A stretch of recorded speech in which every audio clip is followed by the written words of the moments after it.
اللہ تعالیٰ بندوں کو آزماتا ہے، پرکھ کرتا ہے، امتحان لیتا ہے، طرح طرح کی نعمتوں سے اسے مالا مال کرتا ہے، کاروبار وسیع ہو جاتا ہے، اس کے لیے دولت کے انبار لگ جاتے ہیں، دنیاوی مال و اسباب اس کے لیے جمع ہو جاتا ہے، منصب ملتا ہے، عہدہ ملتا ہے، اقتدار ملتا ہے،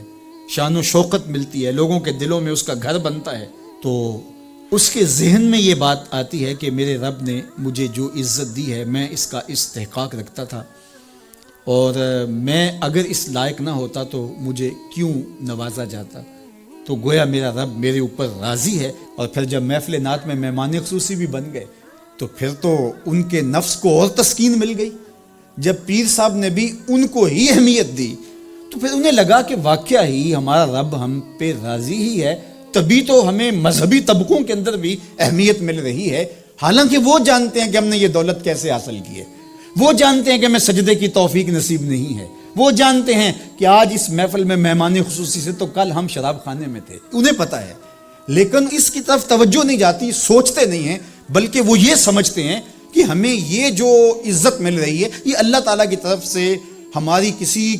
قبولیت کی وجہ سے یہ عزت ہے، حالانکہ یہ ان کی آزمائش تھی، ان کا امتحان تھا۔ دوسری بات، وَأَمَّا إِذَا مَبْتَلَاهُ، اور جب اللہ اس کو آزماتا ہے، فَقَدَرَ عَلَيْهِ رِزْقَهُ، اور اس کے رزق کو تنگ کرتا ہے، اس کو آزمائش کی بھٹی میں ڈالتا ہے، فَيَقُولُ رَبِّي أَهَانَنِ، تو پھر وہ چیخ اٹھتا ہے، میرے رب نے تو مجھے ذلیل کر کے رکھ دیا۔ بیماری آ جائے، ابتلا میں مبتلا ہو تو وہ کہتا ہے کہ میرا رب مجھ سے ناراض ہو گیا۔ تو یہ انسان کی کج فکری، ایسا نہیں ہے۔ کسی شخص کو دولت کا دیا جانا یہ اللہ کی رضا کی دلیل نہیں ہے، اور کسی شخص کو غربت کے امتحان میں ڈالا جانا یہ اللہ کی ناراضگی کی دلیل نہیں ہے۔ حضرت امام رازی نے لکھا ہے کہ مکے سے لے کر طائف تک 70 ایسے نبیوں کی قبریں ہیں جن کی وفات صرف بھوک کی وجہ سے ہوئی، تکلیفوں میں، آزمائشوں میں، امتحانوں میں، ابتلاؤں میں اس کے بندے رہے ہیں۔ میرے اور آپ کے آقا و مولا حضور ختمی المرتبت کے گھر میں کبھی برابر چولہا نہیں جلتا تھا، کبھی کھانے کے لیے کچھ میسر نہیں ہوتا تھا، پانی پی کے اور کھجور کھا کے گزارا ہوتا تھا، تو یہ تو کوئی دلیل نہیں ہے۔ اللہ کی رضا کی دلیل کیا ہے؟ نیکی کی توفیق مل جانا،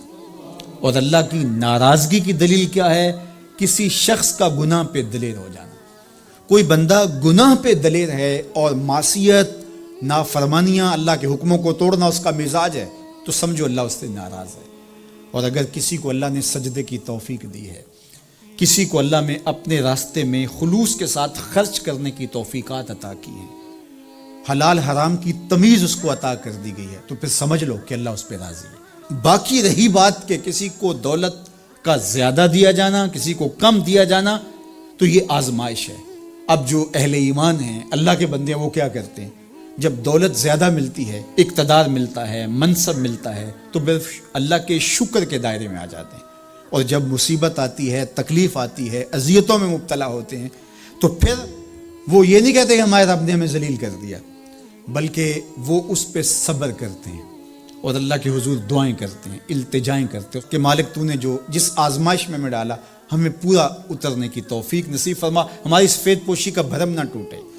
اور ہمیں اس مشکل وقت سے بچانا کہ جب ہماری یہ غربت ہمیں کفر تک لے جائے،